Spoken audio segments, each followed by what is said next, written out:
नमस्कार दोस्तों।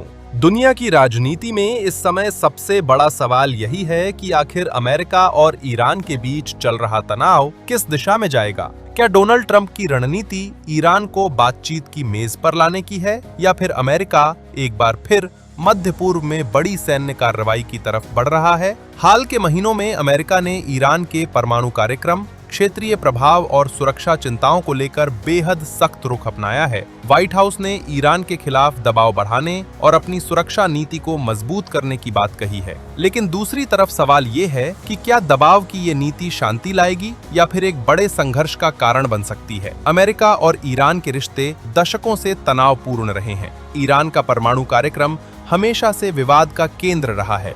अमेरिका का आरोप रहा है कि ईरान परमाणु हथियार बनाने की क्षमता हासिल करना चाहता है, जबकि ईरान हमेशा कहता रहा है कि उसका कार्यक्रम शांतिपूर्ण उद्देश्यों के लिए है। इसी विवाद के कारण अमेरिका ने ईरान पर कई आर्थिक प्रतिबंध लगाए। ट्रंप प्रशासन ने पहले कार्यकाल में भी ईरान पर मैक्सिमम प्रेशर नीति अपनाई थी और परमाणु समझौते से अमेरिका को बाहर कर दिया था। डोनाल्ड ट्रंप की विदेश नीति का एक बड़ा हिस्सा है दबाव बनाओ और बेहतर सौदा हासिल करो। उनकी सोच ये रही है कि अमेरिका को अपनी सैन्य और आर्थिक ताकत का इस्तेमाल करके विरोधी देशों को बातचीत के लिए मजबूर करना चाहिए। रिपोर्ट्स के मुताबिक अमेरिका और इजराइल ईरान के ऊर्जा ढांचे को निशाना बनाने की तैयारी कर रहे हैं। इनमें बिजली संयंत्र और तेल रिफाइनरियां शामिल हो सकती हैं। अगर ऐसा होता है तो इसका असर सिर्फ ईरान तक सीमित नहीं रहेगा, बल्कि पूरी दुनिया के ऊर्जा बाजार और क्षेत्रीय सुरक्षा पर पड़ सकता है।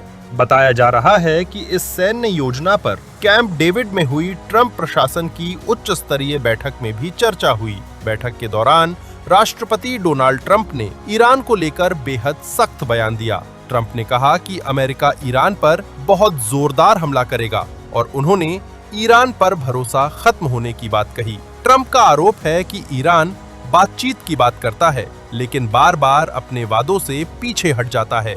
वहीं दूसरी तरफ ईरान ने भी साफ कर दिया है कि अगर अमेरिका हमला करता है तो जवाब पूरी तैयारी के साथ दिया जाएगा। ईरानी अधिकारियों का कहना है कि जवाबी कार्रवाई में अमेरिका और इजराइल के सैन्य ठिकानों और महत्वपूर्ण बुनियादी ढांचे को निशाना बनाया जा सकता है। भारत के विदेश मंत्री एस जयशंकर ने ईरान के विदेश मंत्री अब्बास अरागची से फोन पर बातचीत की। भारत ने अपील की है कि किसी भी स्थिति में कारोबारी जहाजों और उन पर काम करने वाले नाविकों को निशाना नहीं बनाया जाना चाहिए। सरकार ने संसद में जानकारी दी है कि पश्चिम एशिया में जारी संघर्ष के दौरान अब तक 16 भारतीय नागरिकों की मौत हो चुकी है। इनमें कई नाविक भी शामिल हैं। फिलहाल दुनिया की नजर अमेरिका, इजराइल और ईरान के अगले कदम पर टिकी हुई है। आपकी राय क्या है? क्या ये तनाव बातचीत से खत्म होगा या फिर मध्य पूर्व एक बड़े संघर्ष की ओर बढ़ रहा है?